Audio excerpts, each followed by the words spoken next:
అసెంబ్లీలో budget పద్దులపై discussion జరుగుతోంది. Live లో చూద్దాం.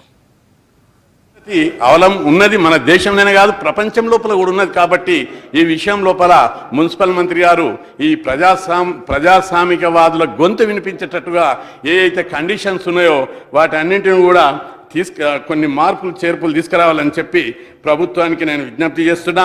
అదేవిధంగా సోదరులు చెప్పినట్టు గండిపేట్ హిమాయత్ సాగర్ వాటర్ను హైదరాబాద్కు తక్కువ ఖర్చుతోటి వస్తున్నాయి. అది కూడా గ్రావిటీతోటి వస్తుంది. వేరే ఆ వాటర్ను ఉపయోగిస్తే బాగుంటుంది. ఎందుకంటే కొంత ఖర్చు కూడా తగ్గుతుంది. అక్కడ వాటర్ స్టోరేజ్ కూడా మనకు కొంత మిగిలిపోతుంది. గండిపేట హిమాయత్ సాగర్ వాటర్ వర్షాలు వచ్చినప్పుడు ఆ వాటర్ను ఉపయోగించడానికి ప్రయత్నం చేయాలని చెప్పి దాని ద్వారా అది గ్రావిటీ తక్కువ ఖర్చుతో లీటర్ ఖర్చు కూడా చాలా తక్కువ ఉంటుంది. ఆ దిశగా ప్రభుత్వం ప్రయత్నం చేయాలని చెప్పి నేను విజ్ఞప్తి చేస్తున్నా. ఇక మూడో పాయింట్కి వస్తే రోడ్స్ అండ్ బిల్డింగ్ చాలా కేంద్ర ప్రభుత్వము రాష్ట్ర ప్రభుత్వాల ద్వారా ఈ మధ్యకాలంలో రోడ్స్ ఎక్కువ వేస్తున్నప్పటికీ ఇంకా మారుమూల ప్రాంతాలకు కుగ్రామాలకు ఇంటర్లింక్డ్ రోడ్లు వర్తలేవు. దాని మీద కూడా ఒక సర్వే చేయించి గ్రామం టు గ్రామం మేజర్ రోడ్లే వేస్తున్నారు తప్ప మేజర్ బస్సులు పోయేటటువంటి కానీ ఇంకొక గ్రామానికి చిన్న రోడ్లను కూడా వేసేటటువంటి ప్రోగ్రాం తీసుకున్నట్టయితే చాలా. ఎందుకంటే పౌర సంబంధాలు వ్యాపార లావాదేవీలు ఒక గ్రామంకి ఉంటాయి. కాబట్టి అట్లాంటి రోడ్లను కూడా చేపట్టడం ఒకటి. రోడ్లలో నాణ్యత ఉండేటట్టు చూడాలి. ఇంగ్లాండ్లో రోడ్ వేస్తే 60 సంవత్సరాల దాకా కూడా రిపేర్కు రాదు. మనత రోడ్లు వేస్తే కాంట్రాక్టర్లు 2 ఏళ్లకే కొట్టుకుపోతున్నాయి. ఒక్క వాన వస్తే అదే వాన కొట్టుకుపోతున్నాయి. అట్లాంటి క్వాలిటీని మన దగ్గర ఏం చేస్తే రోడ్లలో క్వాలిటీ పెరుగుతుంది, రోడ్లలో నాణ్యత పెరుగుతుంది, అవినీతికి అక్రమాలకు తావులేనటువంటి విధంగా రోడ్లు వేసేటట్టుగా అవసరాలకు తగ్గట్టుగా రోడ్లు. ఇప్పటికీ కొన్ని గ్రామాలకు ఇంకా రోడ్లు రాలేదు. అట్లాంటి గ్రామాలను కూడా ఐడెంటిఫై చేసి మరి ఆ రోడ్లు వేసేటటువంటి పద్ధతిని అడాప్ట్ చేసినట్టయితే బాగుంటుందని చెప్పి ప్రభుత్వానికి నేను విజ్ఞప్తి చేస్తున్నా. ఎందుకంటే స్వతంత్రం వచ్చి 70 ఏళ్ళైనా ఏ దేశ ఆర్థిక వ్యవస్థ అయినా కూడా ఆ దేశ ఆర్థిక వ్యవస్థ రవాణా వ్యవస్థ మీదనే ఆధారపడి ఉంటుంది. రోడ్లు ఎక్కువ ప్రతి గ్రామానికి రీచ్ అయినప్పుడే ఆ రోడ్ల ద్వారా మార్కెట్ సదుపాయాలు ఇతర సదుపాయాలకు రైతులకు ప్రజలకు చాలా దగ్గరగా ఉంటుంది. కాబట్టి రోడ్ల మీద మరింత దృష్టి పెట్టాలి. కేంద్ర ప్రభుత్వం కూడా రోడ్లపైన ఎక్కువ దృష్టి పెట్టి డబ్బులు కేటాయించింది. వాటిని సద్వినియోగం చేసుకునేటట్టుగా సరైన సకాలంలో ఉపయోగించుకునేటట్టుగా ప్రభుత్వము ఆ దిశగా ప్రయత్నం చేయాలని చెప్పి నేను విజ్ఞప్తి చేస్తున్నా.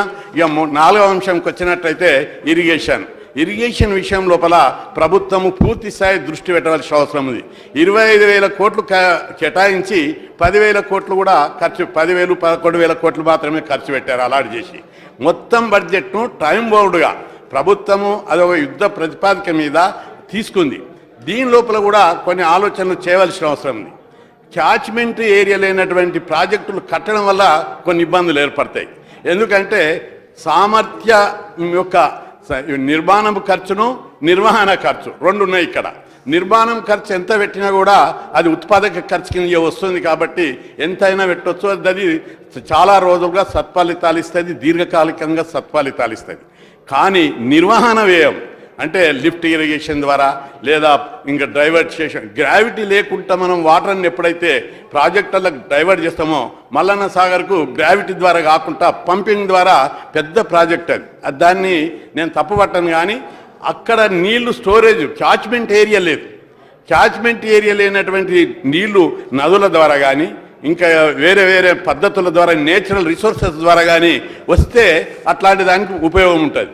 మొత్తం పంపింగ్ ద్వారానే ఆ ప్రాజెక్ట్ నింపడం అనేది చాలా నిర్వహణ పెరుగుతుంది. 1 ఎకరా ఖర్చే ఆ పంట కంటే ఎక్కువ ఖర్చు వస్తుంది ఆ వాటర్కు. కాబట్టి అట్లాంటి దాని విషయంలో కొంత ప్రభుత్వము ఆలోచన చేసి నిర్వహణ వ్యయాన్ని తగ్గించే మార్గాలు ఏమైనా ఉన్నాయా, లేదా క్యాచ్మెంట్ ఇంకెక్కడైనా క్యాచ్మెంట్ ఏరియాని డైవర్ట్ చేసేటటువంటి పద్ధతులు ఏమైనా అడాప్ట్ చేయాలన్నా. ఎందుకంటే భారీ ప్రాజెక్టులు కానీ మధ్యతరగతి ప్రాజెక్టులు కానీ చిన్న నీటి ప్రాజెక్టులు కానీ మన యొక్క ఆర్థిక పౌష్టికానికి చాలా అవసరం. వ్యవసాయాన్ని ఇతోధికంగా అభివృద్ధి చేయడానికి మరింత అవసరం ఉన్నటువంటి ప్రక్రియ.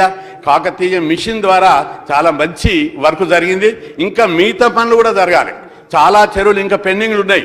ఆ పెండింగ్ ఉన్నటువంటి వర్కులన్నీ జరిగితే ఇంకా వ్యవసాయదారులకు మట్టి పోయి పొలాలు మంచిగా అవుతాయి. అదేవిధంగా నీళ్లు స్టాక్ అయ్యి భూగర్భ జలాలు పెరుగుతాయి, పంటలకు నీళ్ళు ఇవ్వడానికి ఉపయోగపడుతుంది. కానీ దీనిలో ఇంకా అనుకున్న లక్ష్యం మేరకు కాకతీయ వర్క్ జరగడం లేదు. దానికి ఫండ్స్ కేటాయించిన ఫండ్స్కు బడ్జెట్ కూడా అలాట్ చేసి ఆ మొత్తం చెరువులన్నిటి కూడా పరిపుష్టం చేయాలి. ఇంకా అవసరమైతే కొత్త చెరువులు కూడా వేయవలసినటువంటి అవసరం ఉంది. అవసరాన్ని బట్టి పాత చెరువుల పునరుద్ధరణతో పాటు మినీ చెరువులు, చిన్న చిన్న చెరువులు, గ్రామానికి ఒక చెరువు, ఎట్లయితే నిజాం సర్కార్లో కాకతీయుల కాలంలో చెరువులను ఏ విధంగా అయితే పెద్ద ఎత్తున ప్రాజెక్టు చేశారో ప్రతి గ్రామానికి కూడా చెరువులు ఉండేటట్టు పాత చెరువులను పునరుద్ధరించడము, అదేవిధంగా అవసరం తగ్గట్టు కొత్త చెరువుల నిర్మాణం కూడా చేపట్టినట్లయితే బాగుంటుందని చెప్పి ప్రభుత్వానికి సందర్భంగా విజ్ఞప్తి చేస్తున్నాం. మేడం గారు, ఇది చాలా ఇంపార్టెంట్ ఇష్యూ. ఇంకొక 10 నిమిషాలు ఇవ్వాలి. అన్ని ఇంపార్టెంట్ ఉంటాయండి. సమయాన్ని దృష్టిలో పెట్టుకుని సబ్జెక్ట్ ప్రధానంగా ఎనర్జీ డిపార్ట్మెంటు ఈ మధ్యకాలంలో కరెంటు కోతలు లేకున్నా ఇప్పుడు ప్రస్తుత అవసరాలకు అధిక వ్యయంతో మనము కరెంటును తీసుకుంటున్నాం. దానివల్ల ఈ బడ్జెట్ ఇతర పథకాల ఇప్పటి అవసరాలకు అది అవసరమే. ఎందుకంటే పరిశ్రమలకు, వ్యవసాయానికి, ఇతర కార్యక్రమాలకు ఏదైనా కరెంటు ద్వారానే ఒక దేశ ఆర్థిక వ్యవస్థను లేదా ఒక దేశ అభివృద్ధిని గీటురాయి ఏంటిదంటే కరెంటు సప్లై. దాని ద్వారా ఇతర రంగాల లోపల జరిగే కార్యక్రమాలకు గీటురాయి ఉంటుంది.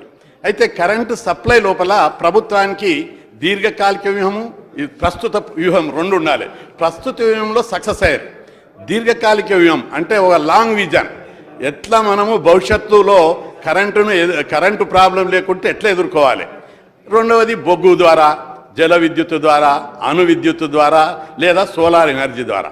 ఇంతకు మొదలు అందరు చెప్పారు సోదరులు సోలార్ ఎనర్జీ మీద ప్రభుత్వం దృష్టి పెట్టవలసిన అవసరం ఉంది. ఎందుకంటే సోలార్ ఎనర్జీని 2 రకాల ఉత్పత్తి. ప్రభుత్వము రైతులకు పంపు సెట్ కాడనే కరెంటు సోలార్ సెట్ సిస్టమ్ ఏర్పాటు చేస్తే ఆ పంపుకు సరిపోయేది అక్కడనే కరెంట్ ఎనర్జీ ప్రొడక్టివిటీ జరుగుతుంది. ఇంటి మీద సోలార్ ఎనర్జీ పలకలు పెడితే ఇంటికి ఉపయోగపడే కరెంట్ వస్తుంది. దీన్ని ప్రభుత్వము కేంద్ర సహాయం తీసుకొని, ఇతర ఆర్థిక సంస్థల సహాయం తీసుకొని ఆ విధమైనటువంటి సోలార్ ఎనర్జీని మనం ఉత్పత్తి చేస్తే స్వయం ఉంటుంది, స్వయం సమృద్ధి ఉంటుంది, ప్రభుత్వం మీద బర్డన్ కూడా తగ్గుతుంది. ఎందుకంటే కరెంటు మీద ఇచ్చేటటువంటి సబ్సిడీలు, కరెంటు మీద వచ్చేటటువంటి మనం రైతులకు ఇచ్చేటి కానీ ఇతర వర్గాలకు ఇచ్చే కరెంటు మీద వచ్చేది ప్రభుత్వం మీద భవిష్యత్తులో కూడా పెనుభారం అవుతుంది. దాన్ని తగ్గించుకోవడానికి ప్రయత్నం చేయాలి, శాశ్వతంగా తగ్గించుకోవడానికి.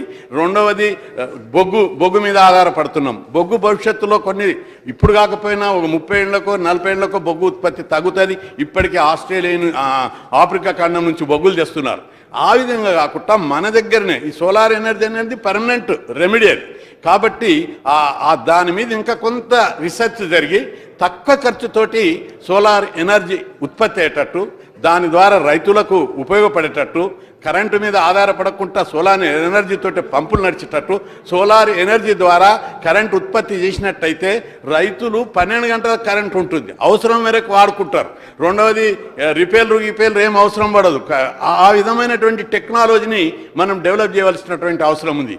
ఆ దిశగా రైతుకు సబ్సిడీ ఇచ్చి కేంద్ర ప్రభుత్వం కూడా సోలార్ ఎనర్జీ సిస్టాన్ని చాలా డెవలప్ చేస్తుంది. కాబట్టి ఆ దిశగా ప్రయత్నం చేయాలి. మన అణు విద్యుత్కు గతంలో ప్రయత్నం చేశారు, అది ఉపయోగపడదు, అది ప్రమాదకరమైనటువంటిదని దాన్ని డ్రాప్ చేసుకున్నారు శ్రీకాకుళంలో కానీ శంకర్పల్లి వద్ద కానీ. ఆ విధంగా కాకుండా సోలార్ ఎనర్జీ మీదనే పూర్తి స్థాయిలో కేంద్రీకరణ చేసినట్టయితే భవిష్యత్తులో థర్మల్ లేదా జల విద్యుత్ మీద మనం ఆశ పెట్టుకోవడం కంటే భారం ఈ కరెంటు మీద వచ్చే నష్టాలను కూడా తగ్గించుకోవడానికి అవకాశం ఉంటుంది. కాబట్టి ఆ దిశగా ప్రయత్నం చేయాలని చెప్పి ప్రభుత్వానికి విజ్ఞప్తి చేస్తున్నా. అదేవిధంగా ముఖ్యమంత్రి గారు ఎంతో ఉదారత్వంతో అందులో పనిచేసి అవుట్సోర్సింగ్ కాంట్రాక్టర్లకు 22,000 మందికి రెగ్యులరైజ్ చేస్తారని ప్రకటించారు.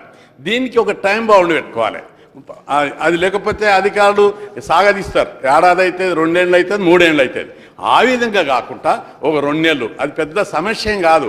1 నెలలో చేయొచ్చు, 2 నెలల్లో కూడా వాళ్ళని రెగ్యులరైజ్ చేయొచ్చు. కాబట్టి టైం బౌండ్ ప్రోగ్రామ్ పెట్టుకొని వాళ్ళందరినీ రెగ్యులరైజ్ చేస్తే వెంటనే బాగుంటుంది. ఇది ఇతర డిపార్ట్మెంట్లకు కూడా మార్గదర్శకంగా ఉంటుంది.